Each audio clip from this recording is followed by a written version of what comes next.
TV 타임즈. 더 막내 작가와 함께 시선 집중의 문을 열겠습니다. 어서 오세요. 네, 안녕하세요. 더막갑니다. 오늘 실시간 참여를 처음 해주신다는 분들이 많네요. 김민호님, 네. 제 방으로만 듣다가 라방은 처음 듣네요 라고 해주셨고요. 네. 박준호님은 밤샜네요. 매일 제 방으로 듣던 걸 생방으로 듣게 됐습니다. 밤을 꼬박 새우셨군요. 무슨 네. 일로 새우셨을까요? 조금 피곤하셔도 생방으로 듣는 재미가 또 있으니까 네. 피로가 좀 싹 풀릴 수 있으면 좋겠네요. 더막가의 목소리가 청량제라 풀리실 거예요. 그렇죠. 자, 야, 일반인님이 저렇게 봤냐? 네, 일반인님이 네. 그런데 더 마지 작가는 없어요? 왜 맨날 막내 작가만 고생하나요? 라고 또 보내주셨네요. 야, 예. 더 이상 깊게 들어가면 좀 문제가 발생할 수 있기 때문에 여기서 끊겠습니다. 연말 휴가 네. 보장되나요? 살짝 네. 기대를 해보면서 시작할까요? 네, 시작하시죠. A스탄 가시죠. 네, 지난 일요일에 있었던 김건희 씨의 사과를 두고 감성에 호소한 거 아니냐, 남편에게 한 사과다, 이런 논란이 있다는 얘기 어제 짚어드렸습니다. 네. 지금 달님 천사님이 김건희 씨 사과에 I believe 비집 깔린 영상이 하루 만에 100만을 돌파했다네요 라고도 보내주셨는데 이게 아주 화제가 되기도 했습니다. 네. 그런데 어제 윤석열 후보가 직접 입장을 밝혔습니다. 여긴 또 피아노 비지를 깔아가지고 직접 인터뷰에 나선 건데요. 그 목소리와 그리고 이수정 공동선대위원장의 해석까지 잠깐 들어보시죠. 기자회견을 마친 김건희 여사님께 해주고 싶은 말씀 있으세요? 수고했다고 그랬더니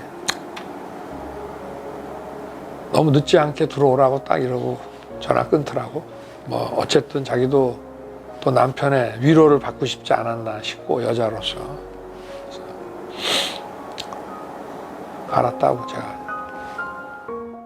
이 사과가 조금 너무 감성적으로 간 것 아니냐, 남편에 대한 사과 아니냐, 뭐 이런 비판하시는 분도 계세요.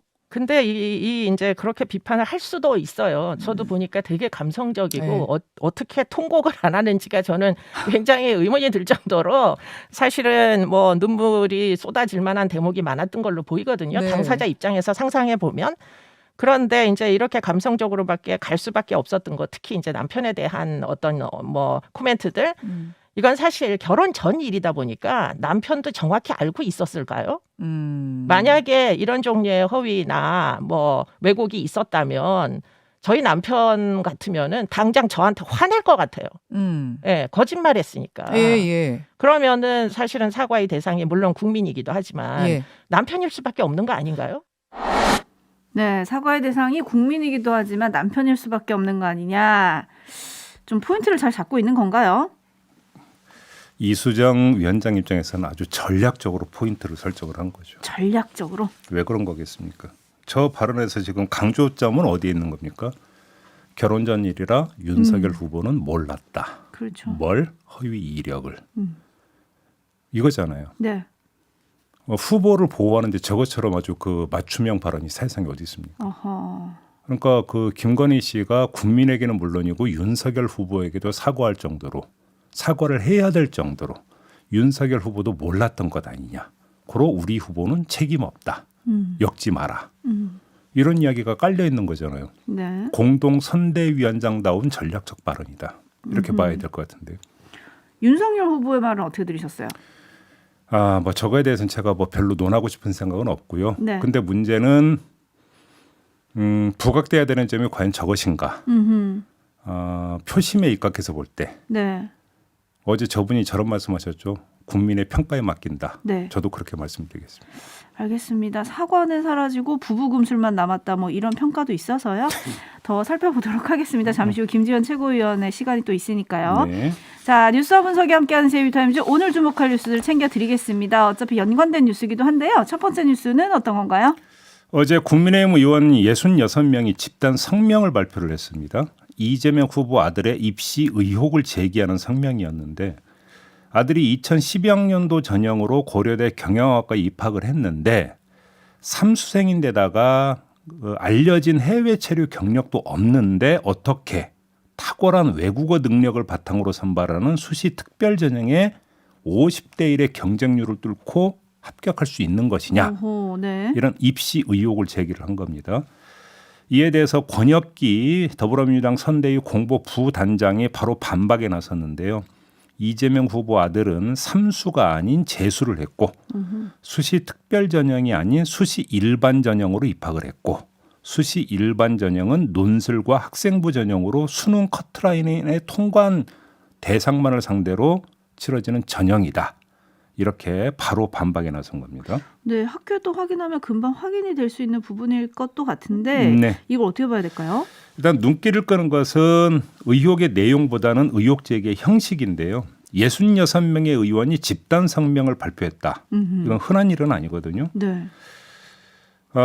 자, 이런 형식을 채택한 이유가 뭘까? 이걸 봐야 될 것 같은데 그 배경에는 김건희 씨의 대국민 사과가 있다고 봐야 될 것 같습니다. 우리는 가족 리스크를 털었으니까 이번엔 그쪽 차례다. 이런 생각으로 판을 키우려 한 거 아니냐. 이런 해석이 성립이 될 것 같은데요. 네. 뭐 이건 취할 수 있는 전략이라고 생각합니다. 뭐 정파 입장에서는. 근데 중요한 건 관역이 아니라 관역을 관통할 실탄이죠. 그 성능인데요. 그게 공포탄을 넘어 오발탄이 돼버리면 문제가 발생하는 거 아니겠습니까? 네. 결국 그 실탄 여부를 가르는 건 팩트인데 이걸 기준으로 두 가지 점을 다시 확인을 해야 되는 겁니다. 첫 번째, 과연 김건희 씨를 향한 실탄은 파괴력을 다했는가? 다시 말해서 대국민 사과로 의혹은 말끔하게 해소가 된 거냐? 해소가 됐느냐? 왜냐하면 이거부터 짚어야 되는 거죠. 우리는 대국민 사과를 통해서 털었으니까 이번엔 그쪽 차례다. 이런 식으로 접근을 한다면 출발점에 대해서 다시 돌아봐야 되는 거 아니겠습니까? 네. 근데 별로 그게 아닌 것 같다라는 말씀을 드려야 되는 게 당장 어젯밤만 해도 JTBC가 추가 의혹을 제기를 하지 않았습니까? 논문 표절. 예, 네. 숙명여대 석사학위를 따기 위해서 제출한 논문이 추상화의 대가 파울 쿨레라고 하는 화가의 작품을 분석한 건데 전체 48쪽 가운데 43쪽에서 남의 것을 베낀 흔적이 나왔다. 이렇게 어제 보도를 했거든요. 네. 이렇게 돼버리면 그 대국민 사과 한번 했다고 모든 게 털어지는 건 아니다. 이런 이야기가 되는 거고요. 이러면 공격을 하지만 또 뒤통수로 봐야 된다는 이야기가 성립이 되는 거죠. 두 번째는 아무튼 그 상대를 향해 발사한 탄환은 실탄이냐 공포탄이냐 이것도 함께 봐야 되는 건데 이건 결국 팩트가 말해줄 거 아니겠습니까? 네. 이 민주당 반박에 따르면 객관적 검증에 가능한 경로가 지금 다 나와 있는 거잖아요. 그러면 그 결과에 따라서 이게 정말로 실탄이냐 오발탄이냐 금방 가려질 수 있는 거 아니겠습니까? 네. 이 두 가지를 좀 봐야 되는 거겠죠. 두 가지를 좀 봐야 된다고 짚어주셨는데 이런 분석이 있네요. HBYI님은 의혹 제기를 해서 언론에 타면 소문이 만들어집니다. 그러면 그 소문을 지울 수 없습니다. 혹시 오발탄에 이런 전략이 깔려 있는 거 아니냐? 그래서 저도 오늘 조간이 얼마나 어떻게 보도하는지를 좀 봤거든요. 네. 별로 안 받았더라고요. 그렇게 보면. 그래요? 무슨 이야기냐면 이미 판별이 1차 판별이 끝난 거여서 저런 건가. 이걸 봐야 되는 거죠. 하지만 지금 말씀해주신 그 JTBC 논문 표절 의혹 보도에 대해서는 또 국민의힘 선대위 최지연 수석 부대변인이 바로 반박을 했습니다. 네. 42% 표절률은 정확하지 않다. 22년 전 당시의 기준을 따지지 않은 채 제3자가 현재 기준으로 표절을 단정할 수 없다라고 했거든요. 이 얘기는 어제 JTBC 보도에도 JTBC가 표절을 확정할 수는 없다라는 대목이 나와요. 네. 표절 여부는 그 대학 연구윤리위원회에서 심사를 거쳐서 표절 여부는 판명을 하는 거기 때문에 언론이 표절이다 아니다라는 최종 판명자는 아니에요. 그건 아주 상식이죠. 네. 다만 언론은 의혹을 제기하는 주체일 뿐이고 의혹을 제기하는 과정에서 의혹의 근거, 그 합리성을 얼마나 갖추고 있느냐 이것들에서 이제 국민들의 반응이 달라지는 거 아니겠습니까? 네.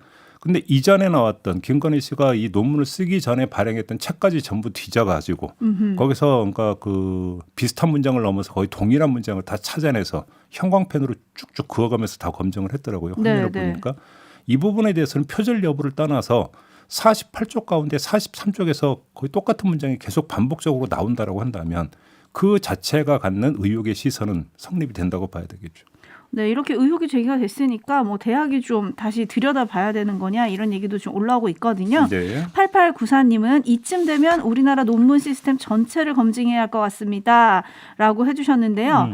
사실 저는 이 뉴스 보자마자 지난 14일 윤석열 후보가 한 말이 생각이 났어요. 그때 기자들한테 뭐라 그랬냐면 표절률이 일반적으로 문제가 되는 20% 이상으로 나와서 논문을 인정하기 어렵다고 하면 처의 성격상 스스로 반납할 거라고 본다라고 라고 했거든요. 일단 근데 지금 공교로운 게 국민대에서 지금 재검증 들어가 있는 게 박사학위 논문이죠. 그렇죠. 이번에 또 석사학위 논문이 지금 제기가 됐죠. 네. 이 두 가지 전부 다 만약에 판정이 내려진다면 어떻게 되는 겁니까?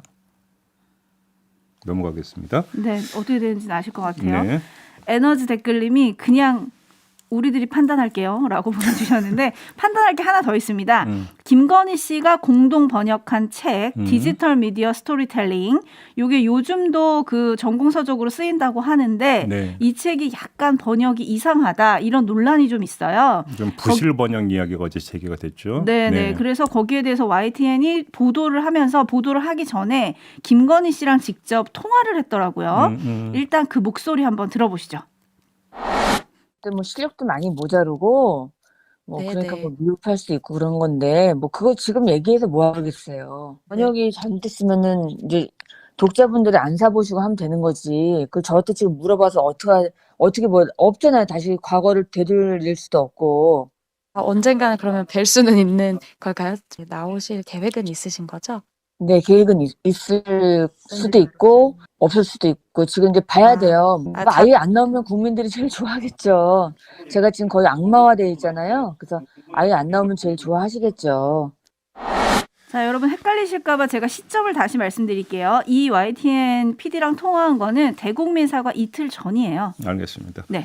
아무튼 YTN이 제기했던 것이 이 책의 번역이 좀 너무 부실하다 이런 거잖아요. 네. 근데 그 보도로 보면 김건희 씨 혼자 번역한 게 아니라 여러 명이 집단적으로 7명. 이제 그 나눠서 번역을 했기 때문에 네. YTN이 지적했던 그 부실 번역 그 파트를 김건희 씨가 번역을 한 건지는 현재 확인이 안 됐습니다. 맞습니다. 그렇기 때문에 지금 그 부실 번역을 김건희 씨의 책임으로 바로 연결짓는 것은 약간은 비약일 수가 있어요. 어허. 이건 좀 신중하게 접근을 해야 되는 거고요. 네. 그럼에도 불구하고 공동 번역자로 참여를 했으면 포괄적인 책임을 질 수가 있겠죠. 그런데 그런 점에서 하나만 좀 지적을 하면 조금 전 김건희 씨 그 발언 중에 뭐 안 사보시면 되는 거 아니냐 이런 네. 지금 대목이 나오잖아요. 독자들이 판단하시면 된다. 이건 이렇게 대답할 그 얘기는 아닌 거죠. 네. 그래서 이제 그 부실한 그 번역 파트를 본인이 했든 안 했든 공동 번역자로서 부실 번역이라는 건 본인도 지금 인정을 한 거잖아요. 네. 그렇게 놓고 본다면 죄송하다로 지금 가야 되는 거지. 안 사보면 되는 거 아니냐. 그럼 제가 어디 마트에 가가지고 어떤 제품 하나 사서 먹었는데 거기에 뭐 좀 문제가 있더라. 그러면 그거 안 사 먹었는데 왜 사 먹었느냐 이렇게 얘기하면 이건 어떻게 되겠습니까? 그 업체가 어떻게 되겠어요? 이렇게 얘기하면 안 되는 거예요, 이거는. 그러니까요. 예, 그 점만 좀 지적을 하겠습니다. 네, 그리고 지금 드래곤님 같은 경우는 사과할 때와 목소리가 너무 다르네요. 뭐 요 점을 좀 지적을 해주셨고 데이지님은 과거를 되돌릴 수 없다. 과거니가 어쩌냐고요? 과거가 현실이 되는 건데요. 뭐 이런 의견들도 지금 들어와 있고요. 비슷한 의견 4832님 지금 와서 어떻게 하냐고요? 이렇게 자꾸 물어주시는 분들이 많고요. 8893님은 논문 문제되면 뭐 해요? 또 대선 이후의 결과가 나올 텐데 라고 주셨는데 대선 전에 과연 결과가 나올 수 있느냐? 이것도 좀 주목해야 할 포인트다. 뭐 이런 의견들이 지금 들어오고 있습니다. 네. 자, JB타임즈 다음 주목할 뉴스로 넘어갈게요. 오디오로 먼저 만나보시죠.